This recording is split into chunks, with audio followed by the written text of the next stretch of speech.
امراؤ جان عالی ظرف، وسیع القلب اور حق گو ہے۔ میر صاحب کی بہن کی امانت داری کی دل سے معترف ہے۔ فیض علی کی دی ہوئی رقم کے متعلق مرزا رسوا کے استفسار پر صاف گوئی سے کہہ دیتی ہے کہ جس راہ سے آیا تھا اسی راہ چلا گیا۔ اور جب رسوا گوہر مرزا پر اپنے شک کا اظہار کرتے ہیں تو وہ اپنی زبان سے اقرار نہیں کرتی۔ گوہر مرزا شادی کے بعد زن مرید ہو جاتا ہے اور امراؤ جان سے اپنے دیرینہ تعلقات بھی ختم کر لیتا ہے، لیکن امراؤ جان اس کے باوجود تعلقات منقطع نہیں کرتی۔ امراؤ جان کی ملاقات نواب سلطان سے رامدئی کے شوہر کے روپ میں رامدئی کے روبرو ہو جاتی ہے تو وہ نواب سلطان سے اپنے عشق کا انکشاف کر کے نواب کی خانگی زندگی میں زہر نہیں گھولتی۔ اس کے علاوہ اپنی سرگزشت کے مسودے کو مرزا رسوا کی محنت کا لحاظ کر کے ضائع نہیں کرتی۔ یہی وجہ ہے کہ مرزا رسوا کو بھی اقرار کرنا پڑا کہ بے شک تمہارے عالی ظرف ہونے میں کوئی شبہ نہیں۔ امراؤ جان رقیق القلب ہے، یعنی وہ نرم دل ہے، احساس کرنے والی، خیال کرنے والی ہے۔ نواب چھبن کی آشفتہ حالی کو دیکھ کر اس کی آنکھیں نم ہو جاتی ہیں۔ وہ حسنوں کے ہاتھوں جھٹکے ہوئے کڑے کے متعلق بسم اللہ جان سے کہتی ہے کہ دینا ہے تو نواب کو دے دو، احسان ہوگا۔ اتنا ہی نہیں، وہ بسم اللہ جان کے قدموں پر گر کر منت و سماجت کے بعد 70 سالہ مولوی صاحب کو نیم کے درخت پر سے اتر آنے کا حکم دلواتی ہے۔ اس کی اور بھی بہت ساری مثالیں جو ہیں وہ اس ناول میں سے مل سکتی ہیں۔ امراؤ جان کو فطری مناظر سے بھی شغف ہے، بہت زیادہ دلچسپی ہے۔ وہ کانپور میں بیگم صاحبہ کے باغ سے اپنی شیفتگی کا اظہار کرتی ہے، اور جب برسات کے ایک دن سبھی طوائفیں بخشی کے تالاب کی سیر کو جاتی ہیں تو امراؤ جان مناظر قدرت کی نیرنگیوں میں اس قدر محو ہو جاتی ہے کہ تن تنہا جنگل میں بہت دور تک نکل جاتی ہے۔ امراؤ جان اپنے پیشے میں بسم اللہ جان یا دوسری طوائفوں کی طرح کامیاب نہیں ہے، جس کا اسے احساس بھی ہے۔ مرزا رسوا سے کہتی ہے کہ جہاں اور رنڈیاں بے باکیوں سے اپنا مطلب نکال لیتی تھیں، میں منہ دیکھتی رہ جاتی تھی۔ مثلاً ان کا یہ عام قاعدہ تھا کہ ہر کس و ناقص سے کسی نہ کسی قسم کی فرمائش ضرور کر دینی چاہیے۔ مجھے اس سے شرم آتی تھی، یہ خیال آتا کہ ایسا نہ ہو کہ انکار کر دے تو خفت ہوگی، اور نہ ہر شخص سے میں بہت جلد بے تکلف ہو جاتی تھی۔ میری اور ساتھ والیوں کے پاس جب کوئی آ کے بیٹھتا تو ان کو سب سے زیادہ فکر اس کی ہوتی کہ کہاں تک دے سکتا ہے اور ہم کہاں تک لے سکتے ہیں۔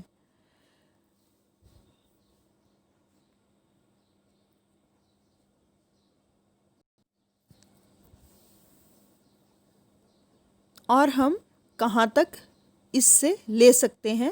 میرا بہت سا وقت اس شخص کی ذاتی لیاقت، حسن اخلاق کے اندازہ کرنے میں صرف ہو جاتا تھا۔ مانگنے کی عادت کو میں معیوب سمجھنے لگی تھی۔ اس کے علاوہ اور باتیں بھی مجھ میں رنڈی پنے کی نہ تھیں۔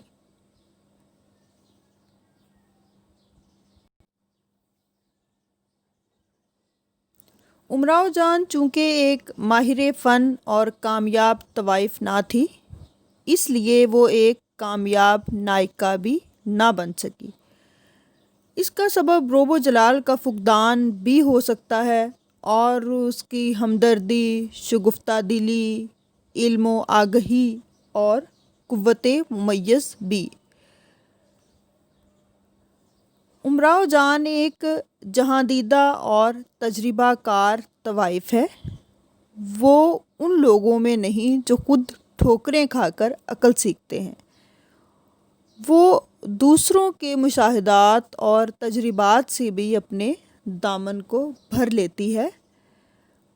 امراؤ جان اچھی طرح جانتی ہے کہ ایک طوائف زرق برق پوشاک پہن لے، سونے سے پیلی اور چاندی سے اجلی ہو جائے، اس کی آشنائی شہزادوں اور نواب زادوں سے ہو جائے اور اس کی رسائی محلات شاہی تک ہو جائے، پھر بھی وہ طوائف ہے،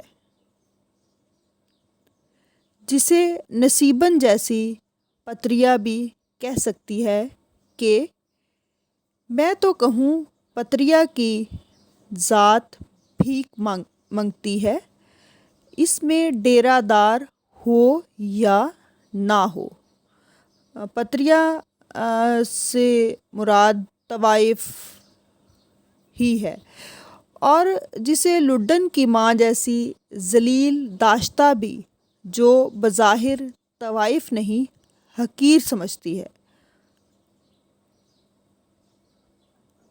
ماما بوا امیرن بھی اس کے جھوٹے اور سائے سے پرہیز کرتی ہے، اور معمولی گنوار لٹیرا بھی پردہ کھینچ کر گاڑی سے اتار دیتا ہے۔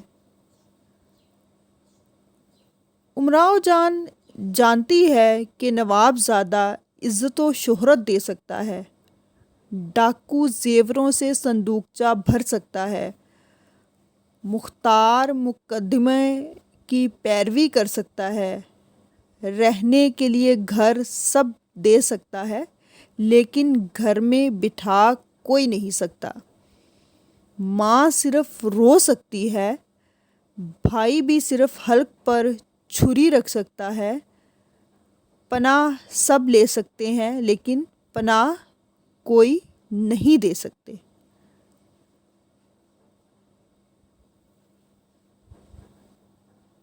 امراؤ جان اچھی طرح جانتی ہے کہ اگر کوئی طوائف حقیقتاً تائب ہو جائے اور پاک زندگی گزارے، پھر بھی اس کی نیکی کا خدا کے سوا کسی کو یقین نہیں ہوگا۔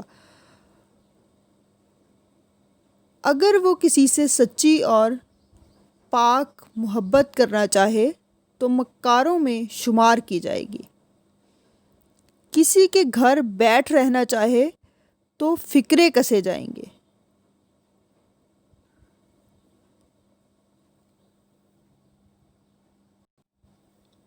اس کے علاوہ امراؤ جان طوائفوں کے گھر بیٹھ رہنے کے نتائج سے بھی بخوبی واقف ہے۔ امراؤ جان نے اپنے سابقہ تجربات کی روشنی میں اپنی باقی ماندہ زندگی گزارنے کا جو طریقہ اختیار کیا وہ ہر لحاظ سے بہتر ہے۔ کتب بینی اور اخبار بینی اس کے علم و آگہی اور تجربات کو جلا بخشتی ہے اور مذاقوں کی محفل میں اس کی قدردانی کا سبب بنتی ہے۔ صوم و صلوات کی پابندی کردہ گناہوں کا کفارہ ادا کرتی ہے۔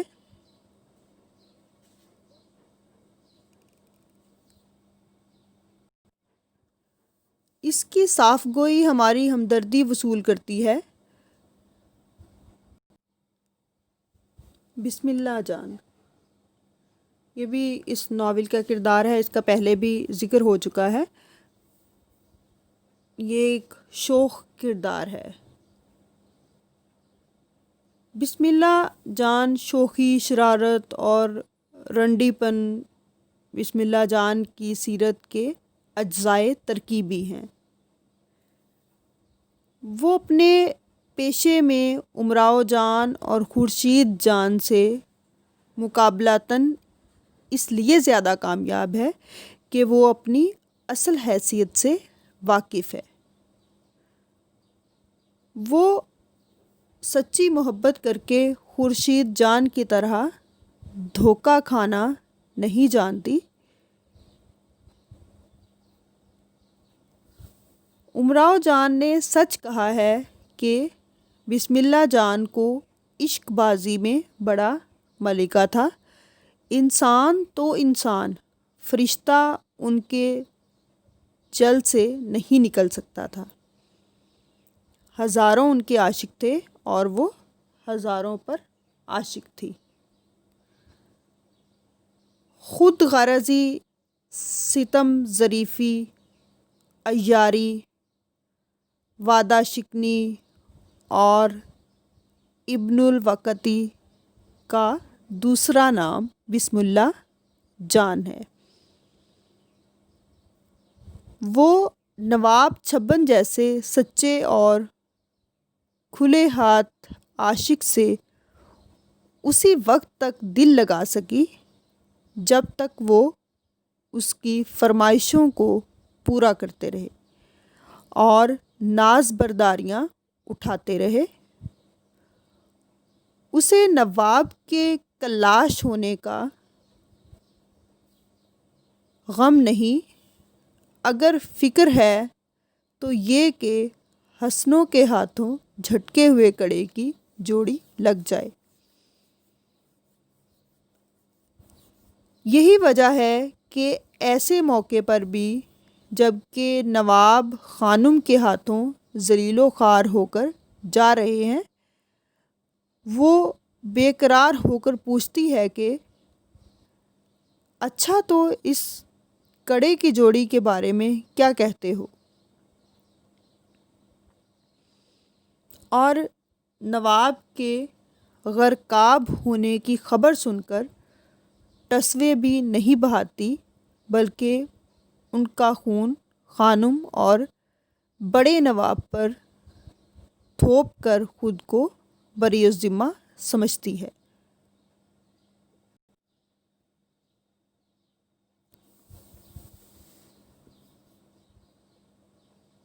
میں تو سچ کہوں اماں جان کی گردن پر ان کا خون ہوا، خدا غارت کرے بڑے نواب کو نہ ان کو جائیداد سے بے دخل کرتے نہ اپنی جان دیتے۔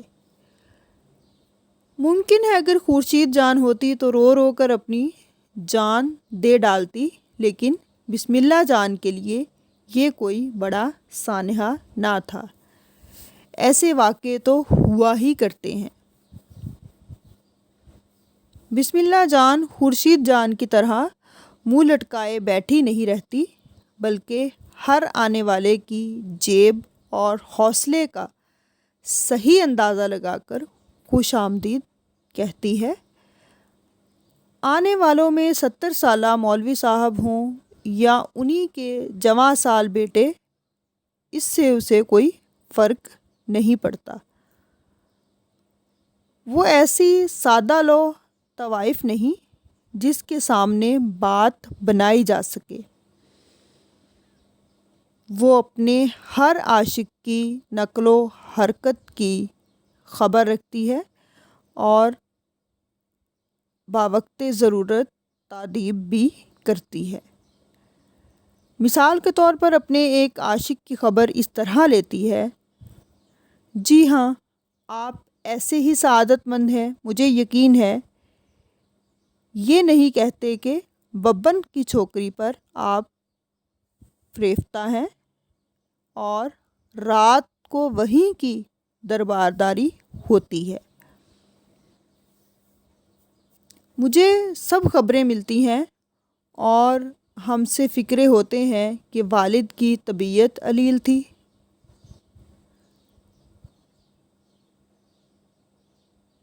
بسم اللہ جان سیڈسٹ ہے، اسے عاشقوں کے دلوں کو مسلنے میں بڑا مزہ آتا ہے۔ وہ 70 سالہ عاشق کو نیم کے درخت پر اس قصور کی سزا میں چڑھا دیتی ہے کہ انہوں نے بندریا کو زور سے جھٹک دیا تھا اور لاٹھی بھی دکھائی تھی۔ اتنا ہی نہیں، وہ اپنی ماں کی دل آزاری سے باز نہیں آتی۔ بسم اللہ جان اور امراؤ جان کی سیرت میں بڑا فرق ہے۔ جہاں امراؤ جان احسان مندی کی بنا پر ڈاکو فیضو کو اس کا ساتھ دے سکتی ہے، وہاں بسم اللہ جان احسان ناشناسی کے سبب جاتے ہوئے نواب چھبن صاحب کو روکتی بھی نہیں۔ جہاں امراؤ جان فرمائش کرنے میں حجاب محسوس کرتی ہے کہ کہیں وار خالی نہ چلا جائے اور شرمندگی اٹھانی پڑے، وہاں بسم اللہ جان اپنے عاشق کا استقبال ہی تقاضوں سے کرتی ہے۔ اس کی ایک مثال دیکھ لیں۔ واہ صاحب اس دن کے گئے آج آپ آئے، واہ صاحب اس دن کے گئے آج آپ آئے، لے بس اب ٹہلیے، میں ایسی آشنائی نہیں رکھتی۔ اور وہ لال تاکی گرنٹ کے تاکے کہاں ہیں، اسی سے تو آپ نے منہ چھپایا ہے۔ جہاں امراؤ جان گوہر مرزا جیسے سفلہ طبیعت انسان، جھوٹ بولنے والے انسان تھے، راشد علی جیسے دہقانی، سلطان صاحب جیسے بامذاق نواب، محمود علی خان جیسے کم ظرف نواب، فیض علی جیسے ڈاکو اور اکبر علی خان جیسے جالیہ کے ساتھ نباہ کر سکتی ہے، وہاں بسم اللہ جان عاشق تو درکنار اپنی ماں کے ساتھ بھی وفا نہ کر سکی۔ امراؤ جان کا بیان ہے کہ بسم اللہ نے ان کو بہت آزار دیے، اس لیے انہیں نفرت سی اس سے ہو گئی تھی۔